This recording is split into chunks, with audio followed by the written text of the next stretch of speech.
14절까지입니다. 히브리서는 예수 그리스도를 떠나서 다시 과거로 돌아가려는 유대인 그리스도인들을 어떻게 해서든지 다시 붙잡아서 그리스도를 믿는 믿음을 굳게 가지도록 계속해서 권면을 하고 있습니다. 줄다리기 하는 것 같은 느낌을 받는데요.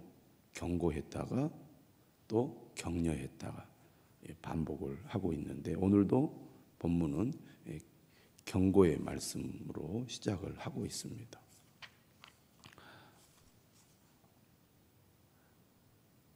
매일 성경은 소제목을 붙였습니다. 깨끗하고 온전한 마음으로 하나님께 나아가는 이유 1, 2, 3 이렇게 제목을 붙여놨는데요. 10장 22절 오늘 본문 바로 앞에 주일 본문이죠. 22절에 보면 이렇게 말합니다. 우리가 마음의 뿌림을 받아 악한 양심으로부터 벗어나고 몸은 맑은 물로 씻음을 받았으니 참 마음과 온전한 믿음으로 하나님께 나아가자. 참 마음과 온전한 믿음으로 하나님께 나아가자. 뒤돌아보지 말고 흔들리지 말고 하나님께 나아가야 한다. 오늘 우리가 읽은 26절 이하에서는 참 마음과 온전한 믿음으로 하나님께 나아가야 하는 이유를 설명하고 있는데, 오늘 26절 이하의 말씀은 6장 4절에서 8절의 말씀과 거의 유사한 내용을 다시 반복하고 있습니다. 우리가 진리를 아는 지식을 받은 후 짐짓 죄를 범한즉 다시 속죄하는 제사가 없고, 여기서 짐짓 죄를 범한다는 거, 짐짓이라는 단어가 우리가 익숙한 것 같아도 정확한 뜻을 잘 이해 못하는 경우가 많은데요. 매일 성경에 설명해 놨어요. 고의적이고 이렇게 되어 있죠. 고의적인 뜻을 가지고 있습니다. 의도적으로, 고의적으로 죄를 범한 즉, 우리가 그 구약의 레위기를 보면 부지 중에 죄를 범했을 때 속죄하는 제사를 드리게 하셨잖아요. 고의로 죄를 범하면 용서받을 수 없습니다. 구약에 보면 부지 중에 죄를 범했을 때 속죄할 수 있는 기회를 주시는 거잖아요. 그런데 오늘 26절에 보면 이처럼 의도적으로 죄를 범하면 다시 속죄하는 제사가 없다. 오직 무서운 마음으로 심판을 기다리는 것과 대적하는 자를 태울 맹렬한 불만 있으리라. 표현이 자극적이죠. 무서운 마음으로 심판을 기다리는 것과 대적하는 자를 태울 맹렬한 불만 있으리라. 여기서 진리를 아는 지식을 받았다는 것은 예수 그리스도를 믿음으로 구원을 받는 지식을 받았다는 얘기입니다. 그런데 고의적으로 또는 의도적으로 죄를 범했다는 것은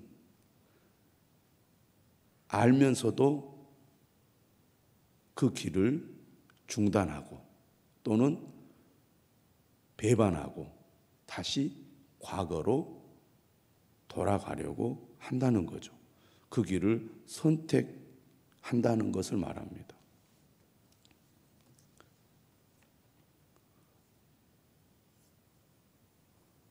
구체적으로 이러한 내용을 설명하고 있는 구절 29절입니다. 그러니까 여기서 짐짓 죄를 범한 즉 고의적으로 죄를 범하는 것은 우리가 살다가 여러 가지 죄를 범할 수 있잖아요. 그러나 우리가 죄를 깨닫고 다시 회개하면 주님이 용서해 주십니다. 그런데 여기서 말하는 죄는 좀 더 직접적으로 얘기하면 29절의 말씀이라고 하겠습니다. 하물며 하나님의 아들을 짓밟고 자기를 거룩하게 한 언약의 피를 부정한 것으로 여기고 은혜의 성령을 욕되게 하는 자를 가리킵니다. 하나님의 아들 예수 그리스도를 짓밟는다는 것은 무엇입니까? 나는 더 이상 예수 그리스도를 구원자로 믿지 않겠다는 겁니다. 모든 사람이 다 죄인이고 이 죄로부터 우리가 거룩하게 되는 길은 언약의 피, 하나님께서 우리에게 약속하신 예수 그리스도의 십자가의 죽음으로만 우리가 죄를 용서받을 수 있잖아요. 그런데 그것을 부정한 것으로 여긴다는 겁니다. 다시 구약의 율법을 따라 짐승의 피로 제사를 드리는 것으로 충분하다고 생각하는 거죠. 우리가 예수 그리스도를 믿고 구원을 받아 하나님을 따르는 이 모든 과정에는 누가 역사하십니까? 성령님이시죠. 예수 그리스도를 믿을 때 우리 안에 성령님이 임하셔서 예수 그리스도를 주로 고백하게 하고 예수 그리스도를 따르며 말씀대로 살도록 우리에게 힘도 주시고 지혜도 주시고 또 우리를 인도해 주시는 분이 우리 안에 계신 성령이십니다. 그래서 은혜의 성령이라는 거예요. 자격이 없음에도 불구하고 하나님께서 성령님을 우리에게 주신 것입니다. 그런데 이처럼 예수 그리스도를 믿는 믿음을 버리고 다시 과거로 돌아간다? 그것은 바로 하나님의 아들을 짓밟는 것이고 언약의 피를 부정한 것으로 여기는 것이고 은혜의 성령을 욕되게 하는 것입니다. 우리가 여러 가지 죄를 범해도 용서받을 수 있지만 예수님께서 뭐라고 그랬어요?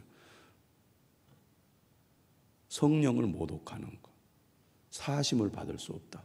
예수 그리스도를 믿는 믿음을 거부하면 끝내 그것을 부정하면 결국 영원한 구원에 이르지 못하는 거죠. 히브리서는 상당히 현실적이고 실제적입니다.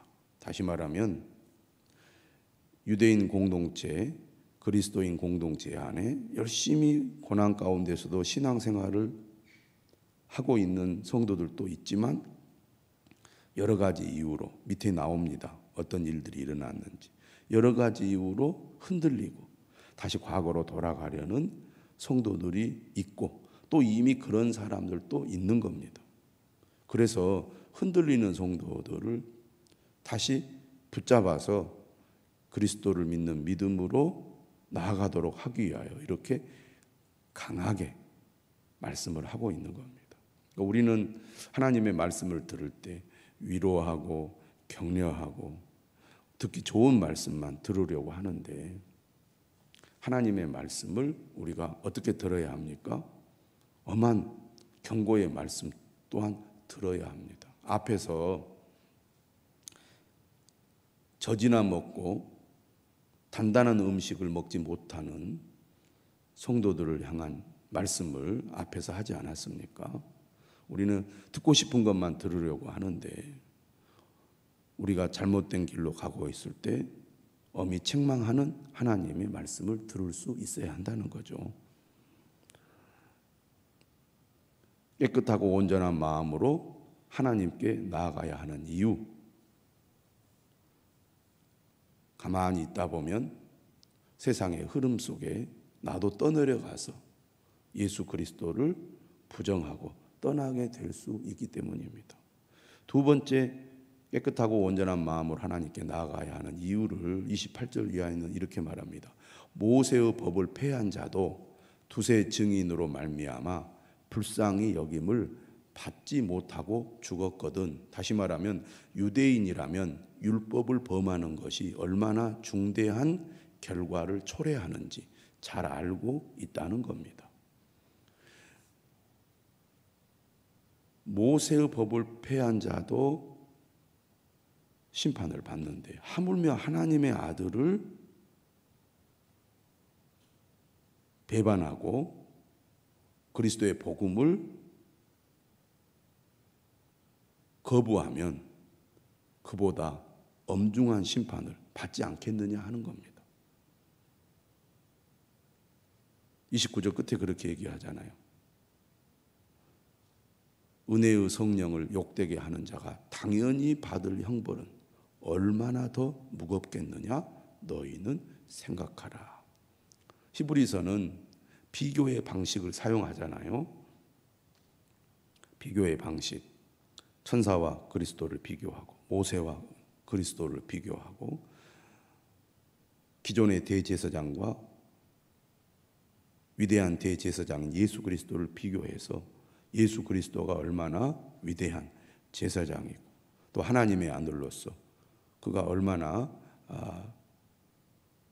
귀한 구원자인지를 히브리서는 쭉 주장을 해왔는데 오늘 본문은 율법을 어긴 자가 받을 심판과 그리스도의 복음을 배신한 자가 받을 심판을 비교하면서 훨씬 더 무거운 심판이 임할 거다 경고하는 거죠.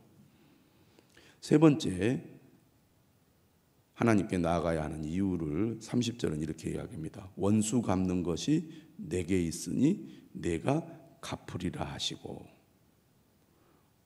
심판은 누가 하십니까? 하나님이 하신다는 겁니다. 그리고 이렇게 얘기했어요. 구약의 말씀을 인용하는 거죠. 둘 다. 또다시 주께서 그의 백성을 심판하리라 말씀하신 것을 우리가 아노니. 30절의 앞부분은 하나님은 심판자인데 뒷부분은 무엇을 말합니까? 하나님의 백성도 하나님을 심판하신다는 거잖아요. 그러니까 예수 그리스도를 믿는 자도 예수 그리스도를 배반하면 그 역시 심판을 피할 수 없다는 겁니다. 31절에 얘기하잖아요. 살아계신 하나님의 손에 빠져들어가는 것이 무서울진저. 하나님의 심판을 두려워하라는 겁니다.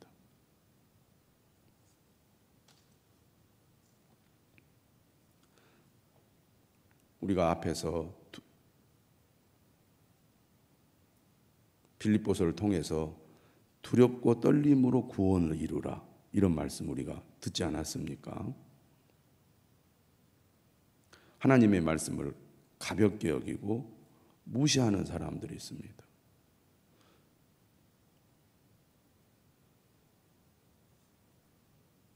오늘 말씀은 결코 그래서는 안 된다고 우리에게 말하고 있는 거죠. 자, 이렇게 31절까지는 강하게 경고하는 말씀을 하고 있습니다. 그런데 32절은 다시 분위기를 또 바꿨어요. 이렇게 얘기합니다. 전날에 너희가 빛을 받은 후에 고난의 큰 싸움을 견디어낸 것을 생각하라. 그러니까 흔들리는 성도들도 있지만 그 어려움 가운데서 믿음을 굳게 지키고 어떻게 해서든지 믿음의 길로 가려는 성도들이 있는 겁니다. 근데 그 성도들이 어떻게 지금까지 신앙생활을 해왔느냐? 여기서 빛을 받은 후에라는 것은 예수 그리스도를 믿고 구원을 받은 삶을 가리키는 거죠. 그런데 이처럼 믿음의 길을 가는 것이 결코 쉽지 않았다는 겁니다. 그러니까 흔들리는 거죠. 그러니까 방황할 수도 있는 겁니다. 뭐라고 얘기합니까? 고난의 큰 싸움이라고 얘기해요. 우리가 신앙생활 하다 보면 정말 견디기 힘들 정도로 어려운 이 상황에 처하기도 하고 고난이나 또 박해나 삶의 여러 가지 문제로 인하여 힘든 상황에 처할 때가 있지 않습니까? 그런데 많은 성도들이 은혜를 받고 믿음 생활을 하면서 고난의 큰 싸움을 견디어 냅니다. 과거에 그런 은혜를 경험하지 않았느냐? 그런 고난의 큰 싸움을 견디어내지 않았느냐? 그런 경험을 했어도 또 어떤 계기로 믿음이 흔들려서 믿음을 저버리려고 하는 사람들이 있는 거죠. 그런데 이처럼 고난의 큰 싸움을 어떻게 그들이 견뎌왔는지 그 내용이 33절에 나오는데요. 혹은 비방과 예수 그리스도를 믿는 것 때문에 사람들로부터 비방을 받았습니다. 특히 유대인 그리스도인들은 예수 그리스도를 믿지 않는 유대인들, 그 유대인 공동체로부터 얼마나 많은 비방을 받았겠습니까? 모세의 율법을 저버린 자라고. 사람이 비난을 받는 거, 그것처럼 견디기 힘든 것이 없습니다. 그런데 그런 비방들을 이겨냈어요. 뿐만 아니라 환난도 있었죠. 박해를 당하고 쫓겨나고 감옥에도 갇히고, 그래서 사람에게 구경거리가 됩니다. 살아가면서 이처럼 구경거리가 되어서 조롱을 받는다는 것, 또 손가락질을 받는다는 것, 우리가 육체적으로 어떤 고통을 겪는 것도 견디기 힘들지만 이처럼 정신적으로 고통을 겪는 것은 훨씬 더 고통스러울 수 있습니다. 예수 그리스도를 믿는 것이 이런 힘든 삶을 내가 받아들이는 거잖아요. 33절 후반절에 이렇게 말합니다. 혹은 이런 형편에 있는 자들과 사귀는 자가 되었으니. 그러니까 교회 공동체 안에 이렇게 비방과 환난으로서 사람에게 구경거리가 되면서도 믿음을 지키고 공동체 안에서 신앙생활을 하는 사람들이 있었다는 얘기죠. 34절 너희가 갇힌 자를 동정하고. 그래서 교회 공동체가 서로 하나 되어서 위로하고 격려하고 용기를 북돋아 주어서 그런 비방과 환난 속에서도 흔들리지 않고 믿음을 지키도록 그렇게 힘을 썼다는 얘기입니다. 그뿐만이 아니죠. 너희 소유를 빼앗기는 것도 기쁘게 당한 것은, 당신은 어쨌든 이 공동체를 형성하고 사람들이 생활을 하기 때문에 공동체에서 쫓겨난다는 것은 곧 더 이상 경제적인 활동을 안전하게 할 수 없는 상태에 처하게 되는 거잖아요. 사람이 먹고 사는 것이 차단이 되면 그것처럼 힘든 것이 없습니다. 그런데 그런 어려움까지 겪게 된 거예요. 직장에서 쫓겨난 거죠, 한마디로 말하면. 더 이상 돈을 벌 수 있는 길이 막혀버린 것입니다. 그런데 하나님의 은혜가 충만할 때는 이렇게 사람에게 구경거리가 되고 심지어 소유를 빼앗겨도 그것을 기쁘게 감당을 했다는 겁니다. 왜냐? 더 낫고 영구한 소유가 있는 줄 알기 때문입니다. 하나님께서 약속하신 영원한 소망, 그것이 주는 확신이 크기 때문에 우리가 이 세상에서 고난을 당하고 심지어는 경제적으로 어려움을 겪어도 그것이 그들의 믿음을 흔들지 못했다는 겁니다. 근데 그런 성도들이 많이 지금 있다는 얘기고, 또 이전에 그런 믿음으로 살아온 성도들이 지금 흔들리고 있는 사람들이 있다는 얘기잖아요. 그러니 35절에 말합니다. 그러므로 너희 담대함을 버리지 말라. 이 믿음을 계속해서 굳게 지키라는 겁니다. 어떤 어려움이 있더라도 여기서 포기하거나 배반하면 안 된다는 겁니다. 더 낫고 영구한 소유가 있는 줄 믿고 끝까지 담대함을 가지고 믿음을 지켜나가면 큰 상을 얻게 될 줄 믿으라는 거죠. 그렇기 때문에 무엇이 필요하다는 얘기입니까? 인내가 필요하다는 거죠. 믿음은 우리로 하여금 인내하게 하고, 인내는 믿음을 지켜줍니다. 그렇죠? 믿음을 가지면 인내심이 생겨요. 그리고 그 인내심이 우리로 하여금 더욱 믿음을 지켜줍니다. 너희에게 인내가 필요함은 너희가 하나님의 뜻을 행한 후에 약속하신 것을 받기 위함이라. 어려움이 있어도 인내함으로 끝까지 믿음을 지켜야 하나님께서 약속하신 영원한 구원과 그리고 큰 상을 얻게 될 거라는 겁니다. 그러면 이 고난이, 이 어려움이 언제까지 계속될 거냐? 이 37절은 이러합니다. 오래가지 않을 거라고. 잠시 잠깐 후면 오시리니 지체하지 아니하시리라. 우리가 힘든 순간을 보낼 때는 정말 이 고난이 언제 끝날지, 이 힘든 기간이 언제 끝날지, 정말 끝나기나 할지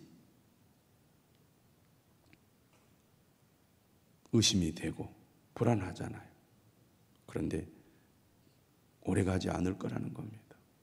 우리가 그것을 잘 견뎌내서 통과하게 되면 하나님께서 정말 내게 필요한 만큼 견디게 하셨고, 또 필요한 때 나를 이 고난에서 벗어나게 하셨구나, 이걸 우리가 알게 될 겁니다.